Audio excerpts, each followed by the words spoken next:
Mi madre me dijo, que se siente ser el fracasado de la familia, mientras mi hermana se burlaba. Luego le dije, que se siente que papá te haya dejado por inútil. Por cierto, dejaré de pagar tus cuentas. Mi nombre es Martín, tengo 28 años, y desde que tengo memoria, mi madre, Marta, ha hecho todo lo posible por hacerme sentir que no valgo nada. No es que sea una persona cruel por naturaleza, o al menos eso quiero creer, pero siempre ha tenido una forma especial de hacerme sentir pequeño, insignificante, como si mi existencia fuera una especie de error que ella tuvo que soportar. En cambio, mi hermana Sabrina, 2 años menor que yo, siempre ha sido la luz de sus ojos, la hija perfecta, la que nunca hace nada mal, aunque en realidad sea un desastre. Pero claro, en esta casa, los defectos de Sabrina son virtudes, y mis logros, por más grandes que sean, nunca son suficientes. Todo empezó hace mucho, cuando aún éramos niños. Mi madre siempre tuvo una preferencia descarada por Sabrina. Si ella sacaba una nota mediocre en la escuela, Marta lo celebraba como si hubiera ganado un premio Nobel. Mira qué inteligente es mi niña, decía, mientras colgaba sus exámenes llenos de correcciones en el refrigerador. Si yo traía una calificación perfecta, apenas me miraba y murmuraba algo como, puedes mejorar. No importaba cuánto me esforzara, siempre había una crítica, un comentario mordaz que me hacía sentir que nunca era suficiente. Mi padre, Carlos, era diferente. Él sí veía mi esfuerzo, y aunque no era de los que hablaba mucho, a veces me daba una palmada en el hombro y me decía, sigue así, Martín. Tú vas a llegar lejos. Esas palabras eran mi combustible, porque en esta casa, donde mi madre y Sabrina parecían conspirar para hacerme sentir menos, él era mi único aliado. Pero eso cambió cuando yo tenía 18 años y mi mundo se derrumbó. Mi padre se hartó de mi madre. No lo culpo. Marta era una persona que vivía quejándose, exigiendo cosas, pero sin mover un dedo para contribuir. Pasaba los días viendo telenovelas, comprando cosas que no necesitábamos con el dinero que mi padre ganaba con tanto esfuerzo, y criticándolo por no darle la vida que ella merecía. Nunca trabajó, nunca limpió la casa a fondo, nunca cocinó algo que no fuera comida congelada. Todo era una excusa tras otra, y mi padre, que trabajaba como ingeniero en una fábrica, llegaba agotado solo para escuchar sus quejas. ¿Por qué no ganamos más dinero? ¿Por qué no tenemos una casa más grande? ¿Por qué no me llevas de vacaciones como las vecinas? Era un ciclo interminable. Un día, no pudo más. Recuerdo esa noche como si fuera ayer. Yo estaba en mi cuarto, estudiando para un examen de matemáticas, cuando escuché los gritos. Bajé las escaleras y vi a mi padre con una maleta en la mano. Mi madre estaba furiosa, arrojándole insultos mientras Sabrina, que entonces tenía 16 años, lloraba dramáticamente en el sofá, como si fuera la víctima de una tragedia. Mi padre me miró, con una mezcla de tristeza y determinación, y me dijo, Martín, cuida de ellas, pero no dejes que te arrastren con ellas. Luego se fue. Al día siguiente, supe que había pedido el divorcio. La razón, según él, fue que no podía seguir viviendo con una mujer que no aportaba nada, que solo exigía y lo hacía sentir miserable. Marta, por supuesto, lo convirtió en el villano de la historia. Tu padre nos abandonó porque es un egoísta, gritaba. Pero yo sabía la verdad, mi madre era una inútil, y él se cansó de cargar con ella. A partir de ese momento, la dinámica en casa cambió. Mi padre se fue a otra ciudad por trabajo, y aunque me hablaba de vez en cuando, la distancia hizo que nuestra relación se enfriara. Mientras tanto, yo, que ya estaba en la universidad estudiando administración de empresas, tuve que asumir responsabilidades que no me correspondían. Marta no trabajaba, y Sabrina, que apenas había terminado la secundaria, no tenía interés en hacer nada útil.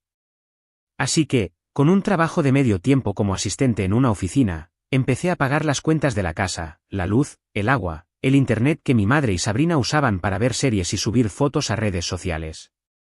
Era agotador. Trabajaba, estudiaba y aún tenía que soportar los comentarios de mi madre sobre lo inútil que era, y así fue por varios años. Martín, ¿cuándo vas a conseguir una novia? Mira a tu hermana, ya ha tenido 9 novios, y solo tiene 26 años, decía Marta con una sonrisa de orgullo, mientras Sabrina se reía y presumía de sus conquistas. Yo apretaba los dientes y no respondía.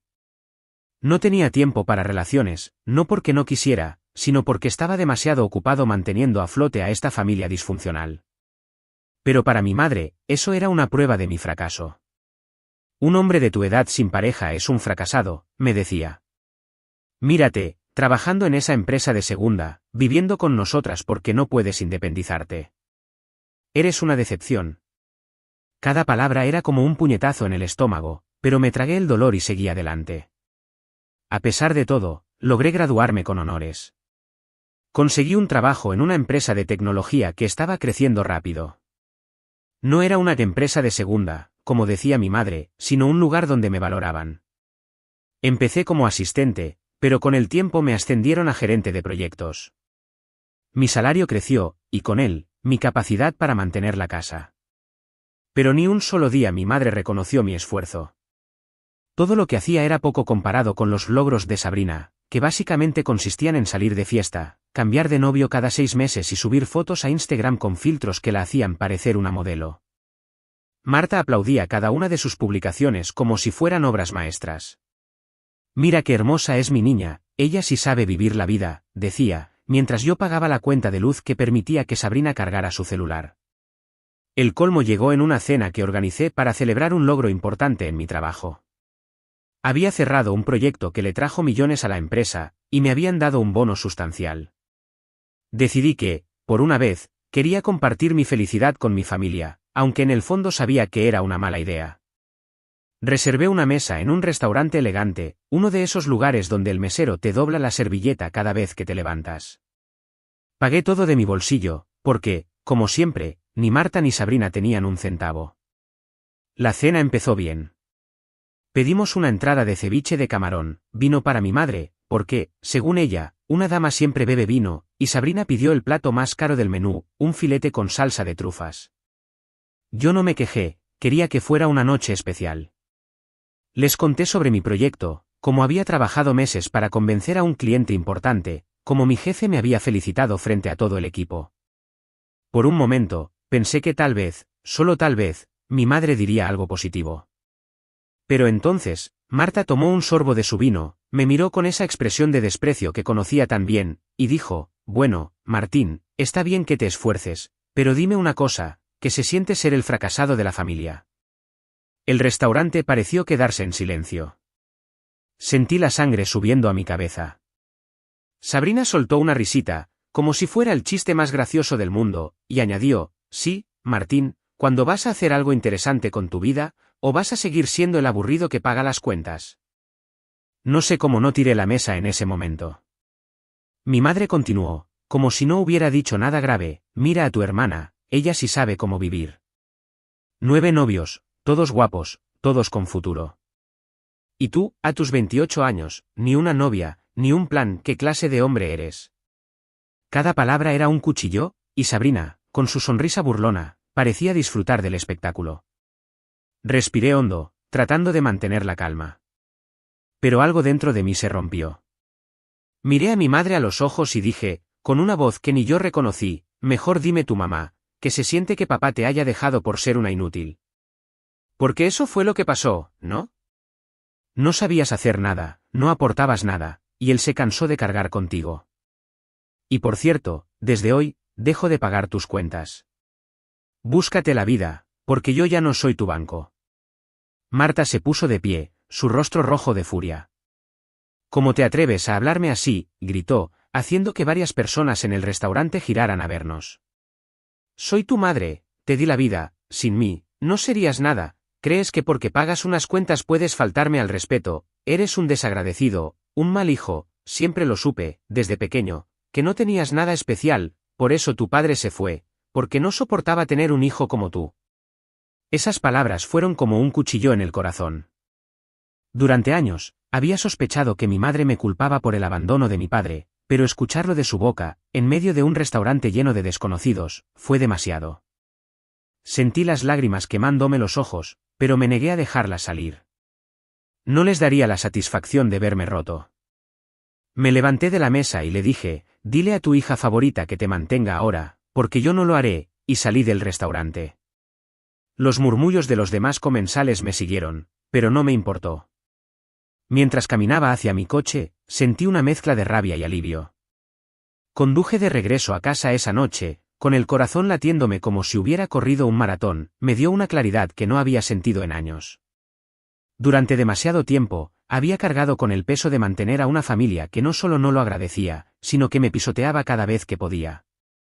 Las palabras de mi madre, Marta, todavía resonaban en mi cabeza, que se siente ser el fracasado de la familia. Y la risita de Sabrina, como si fuera la cómplice perfecta de esa humillación, seguía quemándome por dentro. Pero algo había cambiado. Esa noche, cuando les dije que no pagaría más sus cuentas, sentí que, por primera vez, tomaba el control de mi vida. Cuando llegué a casa, cancelé todos los pagos automáticos de la casa y de sus servicios, y luego empaqué mis cosas y me fui a un departamento para mí solo. No quería estar más al lado de unas personas tan tóxicas. No fue fácil, lo admito. A pesar de mi rabia, una parte de mí se sentía culpable. Había pasado 10 años siendo el sostén de la casa, desde que mi padre se fue. Los primeros días después de la cena, mi teléfono no paraba de sonar. Marta me dejaba mensajes de voz interminables, alternando entre súplicas y amenazas. Martín, ¿cómo te atreves a hablarme así?, decía en uno. Soy tu madre, me debes respeto, no puedes dejarme en la calle. En otro, su tono cambiaba a uno más meloso. Hijo, sé que estabas molesto, pero hablemos, somos familia. Sabrina, por su parte, me enviaba mensajes de texto llenos de sarcasmo. Vaya, el gran Martín se cree muy importante ahora. ¿Quién va a pagar la luz, genio? No respondía ninguno. Pero un día cuando salía del trabajo, mi madre y mi hermana me esperaban a la salida, y cuando me vieron empezaron a gritarme. Entonces ¿qué, Martín, te vas a ir así, como si nada?, dijo Marta, con ese tono acusador que siempre usaba para hacerme sentir culpable. Después de todo lo que he hecho por ti, ¿así me pagas? Eres un desagradecido. Me detuve y la miré. Por un momento, pensé en responderle con calma, en explicarle que había pagado sus cuentas durante años, que había sacrificado mi tiempo y mi energía para mantenerlas a flote. Pero entonces recordé todas las veces que me llamó fracasado, todas las veces que alabó a Sabrina mientras me ignoraba. Y la rabia volvió. Todo lo que has hecho por mí, dije, con una risa amarga. Marta, lo único que has hecho es criticarme, humillarme y vivir de mi dinero. Pero eso se acabó. Si quieres seguir viendo tus telenovelas y pagando el internet para las fotos de Sabrina, busca un trabajo. O pídele a tu hija perfecta que lo haga. Sabrina levantó la vista de su celular, con los ojos entrecerrados. ¿Qué te pasa, Martín? ¿Crees que eres mejor que nosotras porque tienes un trabajito? Por favor, no te creas mucho, ¿verdad, mamá?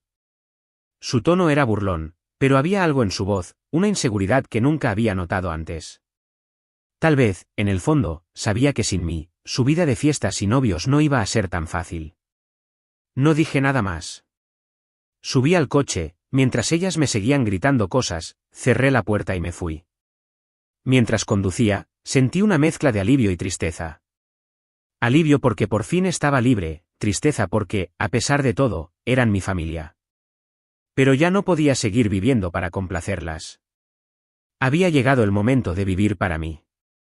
Los siguientes meses fueron un cambio radical. En el trabajo, me enfoqué como nunca. El proyecto que había cerrado en la cena fue solo el comienzo. Mi jefe, un tipo exigente pero justo, empezó a darme más responsabilidades. Me asignaron un equipo de 5 personas, y aunque al principio me sentía intimidado, pronto descubrí que era bueno liderando.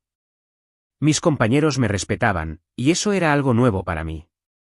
En casa, con Marta y Sabrina, siempre fui el fracasado. Pero en la oficina, era Martín, el tipo que entregaba resultados, el que siempre tenía una solución para los problemas. Cada pequeño éxito me hacía sentir más fuerte, más seguro de que había tomado la decisión correcta. Mientras tanto, no tenía noticias de mi madre ni de mi hermana, y eso estaba bien. Había cancelado todas las cuentas que pagaba para ellas, la luz, el agua, el internet. No fue fácil, porque una parte de mí se preocupaba por cómo se las arreglarían, pero me repetía que no era mi responsabilidad. Marta tenía 52 años, estaba perfectamente capaz de trabajar. Y Sabrina, con 26, ya no era una niña. Si querían seguir viviendo como reinas, que encontraran la manera. Pero un día, ellas volvieron a aparecer en mi trabajo. Martín, por favor, empezó Marta, con la voz quebrada, dando un paso hacia mí. Necesitamos hablar. Es urgente, por favor, hijo, escúchame. No hay nada que hablar, dije, cruzándome de brazos y bloqueando la entrada. Ya dejé claro que no voy a seguir ayudándolas, ¿qué quieren? Sabrina dio un paso adelante, sus manos temblando. Martín, nos van a desalojar, soltó, con un hilo de voz que sonaba a punto de romperse. No tenemos dinero para el alquiler. La luz ya nos la cortaron, y el agua está por cortarse, que estamos en la calle si no nos ayudas. Miré a mi madre, esperando que dijera algo, pero solo se quedó allí, con las manos apretadas, mirándome como si yo fuera su última esperanza. Y eso es mi problema, dije, con una calma que no sentía. Les dije que se buscaran la vida. Yo no soy su banco. Martín, por Dios, gritó Marta, su voz subiendo hasta un tono agudo que hizo eco en el pasillo. Soy tu madre, te di la vida, vas a dejar que nos echen como perros, que vivamos en la calle, no tenemos nada, le pedimos algo de dinero a la familia, pero no alcanza, no podemos pagar todo, por favor, hijo, ayúdanos. Se acercó más, intentando tomar mi mano, pero di un paso atrás y le dije, ¿y por qué no buscas un trabajo? ¿Por qué no haces algo útil en lugar de venir aquí a llorarme? Marta se llevó las manos al pecho, como si la hubiera golpeado. Martín, no digas eso, sollozó, estoy muy vieja para trabajar, nadie me acepta en ningún lado, y Sabrina está intentando que la acepten en un supermercado, pero no es seguro aún. Miré a mi hermana, a mi madre, y por un segundo, sentí una punzada de lástima. Pero entonces recordé la cena, las palabras de Marta, que se siente ser el fracasado de la familia. Recordé las risas de Sabrina, su desprecio. Y la lástima se desvaneció. No, dije, con una voz fría que ni yo reconocí. Se acabó. No soy su salvador. Nunca lo fui. Cierren la puerta al salir. Cerré la puerta en sus caras, ignorando los gritos de Marta y los sollozos de Sabrina. Mientras subía el volumen de la música para ahogar el ruido, sentí una mezcla de dolor y alivio. No era mi responsabilidad salvarlas. Por primera vez, elegí salvarme a mí mismo. Un día, unos meses después de esa conversación, me enteré de cómo estaban las cosas con mi madre y mi hermana. Resulta que mi madre había intentado buscar trabajo. No duró ni una semana en un par de empleos, una vez como recepcionista en una peluquería, otra como asistente en una tienda. Al parecer, decía que esos trabajos eran indignos de ella, que no estaba hecha para trabajar como sirvienta. Así que, en lugar de seguir intentándolo, decidió que Sabrina, su hija perfecta, debía encargarse de todo. Sabrina, que nunca había trabajado en su vida, ahora estaba empleada como cajera en un supermercado de la ciudad. Ganaba el salario mínimo, y todo lo que ganaba iba directo a pagar las cuentas de un cuarto pequeño al que se habían mudado. Marta, por supuesto, seguía de mantenida, viendo sus telenovelas, quejándose de lo injusta que era la vida, pero sin mover un dedo para ayudar. Sabrina, según lo que escuché, estaba furiosa. Decía que era injusto, que yo debería seguir ayudándolas, que no era justo que ella tuviera que trabajar turnos de 8 horas mientras yo vivía como rey. Marta, por su parte, seguía con su discurso de siempre, que yo era un desagradecido, que había abandonado a mi familia, que no sabía lo que era ser un hombre de verdad. Cuando me enteré de todo esto, no supe si reír o suspirar. La ironía era casi poética. Sabrina, la que se burlaba de mí por ser aburrido, por no tener una vida interesante como la suya, ahora estaba atrapada en un trabajo que odiaba, manteniendo a una madre que nunca la había preparado para la vida real. Y Marta, que siempre me llamó fracasado, ahora dependía de la hija que había malcriado hasta el extremo. Una parte de mí sentía una punzada de lástima por Sabrina. No por Marta, ella se lo había buscado con años de pereza y egoísmo. Pero Sabrina, a su manera, era una víctima de la forma en que mi madre la crió, haciéndole creer que podía vivir sin esfuerzo, que siempre habría alguien para pagar sus cuentas. Pero esa lástima duró poco. Recordé todas las veces que se rió de mí, todas las veces que se unió a las humillaciones de mi madre, y la lástima se convirtió en algo más, satisfacción. No era venganza, no exactamente. Era justicia. Y yo, por mi parte, sigo con mi trabajo, con mi rutina. Ya no cargo con las humillaciones que me cortaban como cuchillos, esos comentarios venenosos que me hacían dudar de mi valor. La toxicidad que me rodeaba, que me hacía sentir pequeño, se quedó atrás, como un eco que se desvanece. Hoy, mi rutina es mi fortaleza, cada decisión que tomo, cada meta que alcanzo, es un paso más lejos de ese pasado que no me define. Vivo para mí, no para complacer a nadie ni para cargar con el peso de sus desprecios. Cuando miro mi reflejo, veo a un hombre que se levantó, que rompió las cadenas de la duda y se construyó a sí mismo. Estoy libre, completamente libre, y ese es el triunfo más grande que jamás tendrán quienes intentaron quebrarme. Suscríbete para más historias diarias.